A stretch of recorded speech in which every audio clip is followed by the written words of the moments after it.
नमस्कार। आप देख रहे हैं थार न्यूज़ लाइव। इस समय हम जोधपुर में मौजूद है, जहां हमारे साथ एक छोटी सी आपको गुड़िया नज़र आ रही होगी, जो हाल ही में भारत पाकिस्तान का जो युद्ध हुआ उसके बावजूद सिंदूर जो ऑपरेशन था उसके बाद में जोधपुर में तिरंगा रैली होती है, उसमें ये नज़र आती है।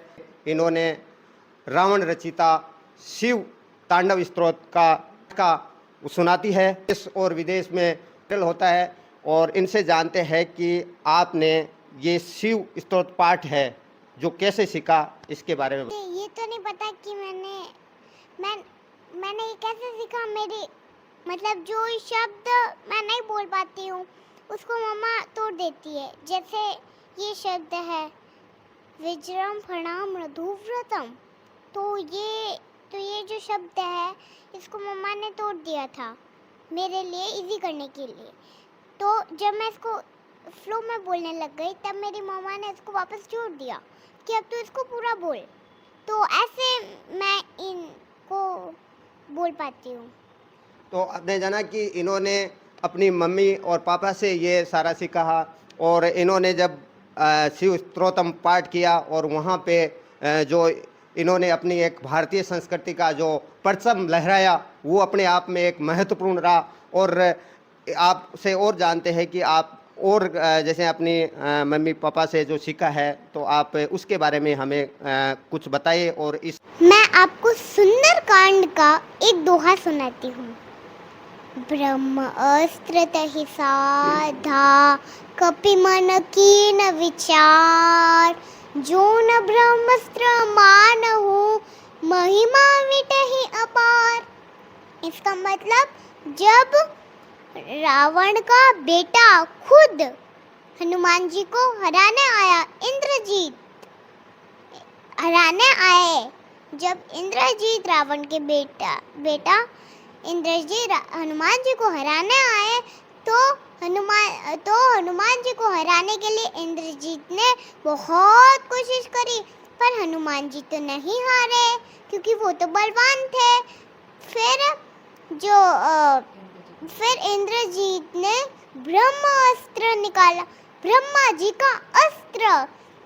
फिर कपि मन कीन विचार, अब इसमें हनुमान जी को कपि बोला जा रहा है, तो हनुमान जी ने सोचा, विचार किया कि अब मैं क्या करूं, ये तो ब्रह्मास्त्र है, अगर मैं इसका भी मान नहीं करूंगा, सम्मान नहीं दूंगा इसको भी, तो है ना, तो महिमा मिटेगी अपार, ब्रह्मा जी की महिमा मिट जाएगी ब्रह्मा जी की।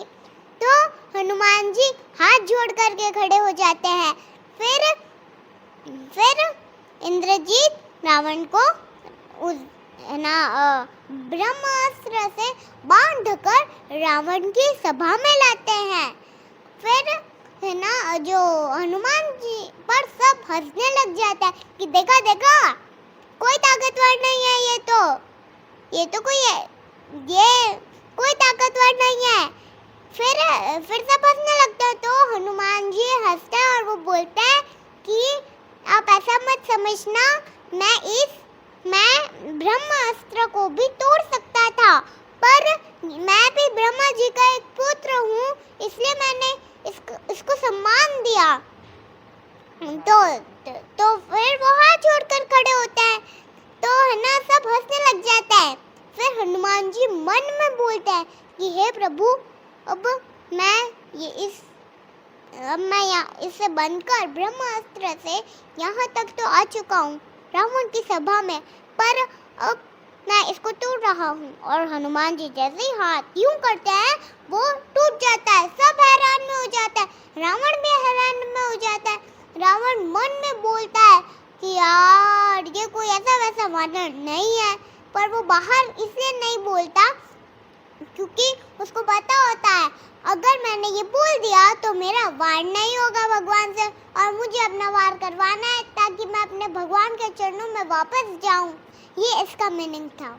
देश को भी जो बच्चे हैं छोटे, उनको आप किस तरीके से क्या कहना चाहोगे कि वे अपनी संस्कृति में है, जो वीर शिवाजी है, महाराणा प्रताप है, इनको इनकी प्रेरणा लेते हुए किस तरीके से क्या कार्य जो ऊर्जा भर देता है?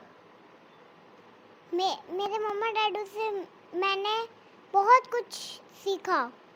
मेरे मम्मा डैडू ने मुझे बहुत कुछ सिखाया। तो आप छोटे जो बच्चे हैं जो गेम खेलते हैं तो उनको लेकर आप अपनी संस्कृति से अवगत कराते हुए उनको क्या कहना चाहोगे?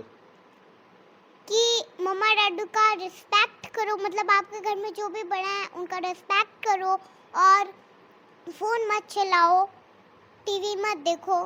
और अगर आपको बुक्स पढ़नी, मतलब वो जो छोटे छोटे शब्द होते हैं बुक्स के, जो जैसे यहाँ पर लगी हुई है, उनके जो शब्द हैं आपको वो नहीं पढ़नी आती हैं, जो आपके घर में स्टोरीज हैं वो, तो आप किसी बड़े को बोल दो, कोई भी बड़ा मेंबर, उनको बोल दो कि आप मुझे ये पढ़ाओ। तो आप हर एक दिन की एक स्टोरी सुनो, रनिंग करो, मैं रनिंग करती हूँ वो करो, ड्राइंग्स करो आपको पसंद है तो, कलर्स करो आपको पसंद है तो, और महाराणा प्रताप शिवाजी तो मतलब है ना, कुछ वैसा पढ़ो, कुछ वैसा बनो।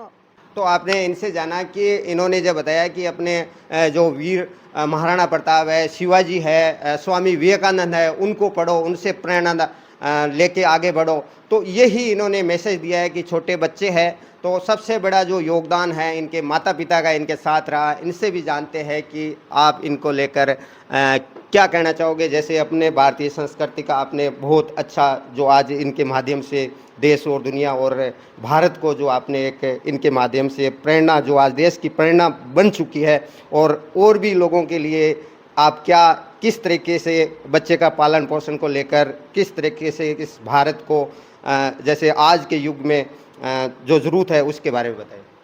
सर, मैं ऐसा कहना चाहूँगी कि बच्चे जो होते हैं वो कच्ची मिट्टी के घड़े होते हैं।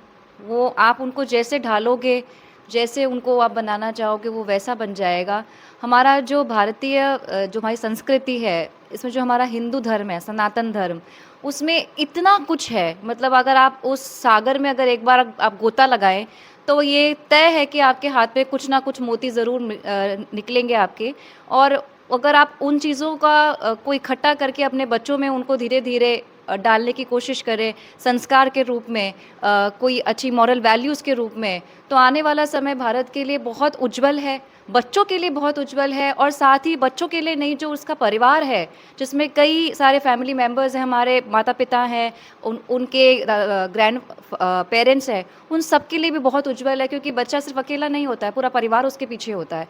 तो हमारी सबकी ड्यूटी बनती है ये पेरेंट्स की कि वो अपने बिज़ी शेड्यूल में से अपने बच्चों के लिए, जो उनकी एक्चुअली जमा पूंजी है, बच्चा जो है वो माँ बाप की एक पूंजी है, जिसके लिए माँ बाप सारी ज़िंदगी आगे बढ़ते हैं, अपनी इच्छाओं को मारते हैं, काम करते हैं, उनके लिए बहुत कुछ संचित करते हैं। लेकिन अगर आपने बच्चे को वो सब करने के लिए कुछ सिखाया ही नहीं, कि जो आपने उसके लिए बनाया है वो उसको कैसे सिखाएगा, कैसे आगे बढ़ेगा, कैसे सामना करेगा मुश्किलों का, तो इन चीज़ों के लिए आप बच्चे को बचपन से ही संस्कृति से जोड़ें, धर्म से जोड़ें, उन्हें अच्छी बातें सिखाएं।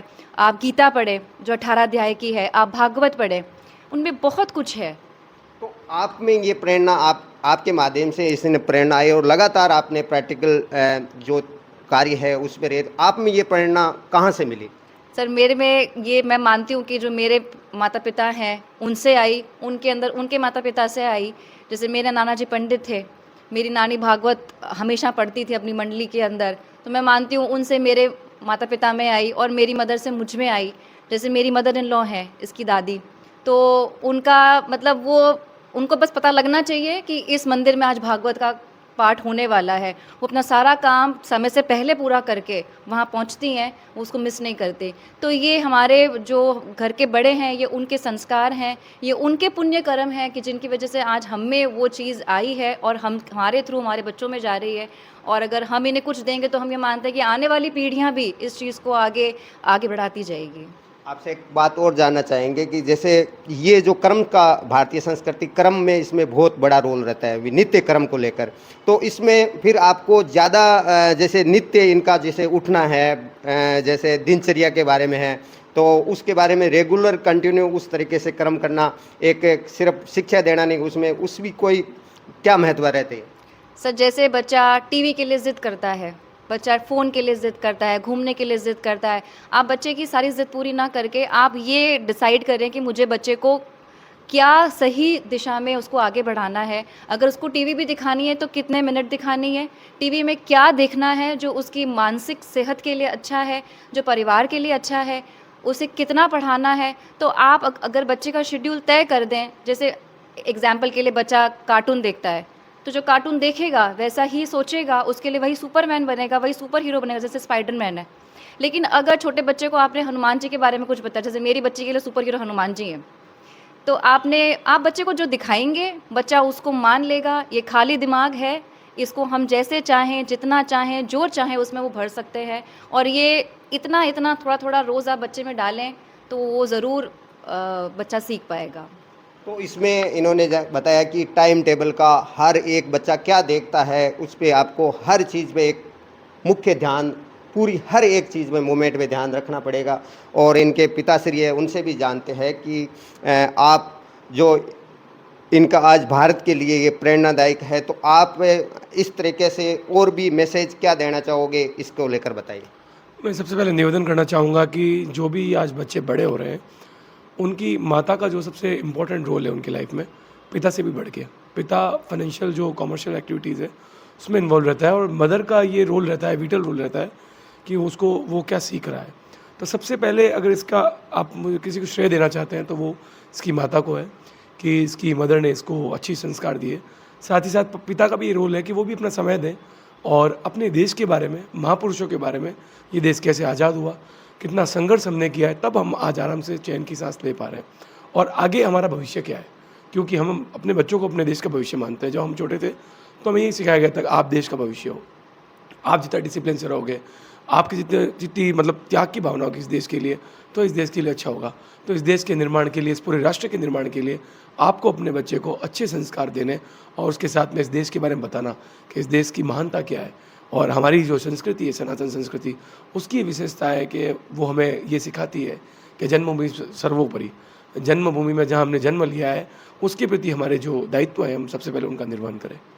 तो हमारे साथ ये पूरा परिवार था जो एक भारतीय संस्कृति, सनातन संस्कृति को सर्वोपरि मानते हुए जिस तरीके से उन्होंने अनुसरण करके आज आपको इनको जो ये इनका जो फल है उसमें नज़र आ रहा है। और ये सबसे यही कहते हैं कि पढ़ाई, शिक्षा, आज का सारा मनोरंजन जो भी करते हुए राष्ट्र निर्माण और राष्ट्र हित के कार्य करते हुए सारे आगे बढ़े। और यही इन्होंने इस देशवासियों के लिए कहा है। जय हिंद, जय भारत, वंदे मातरम।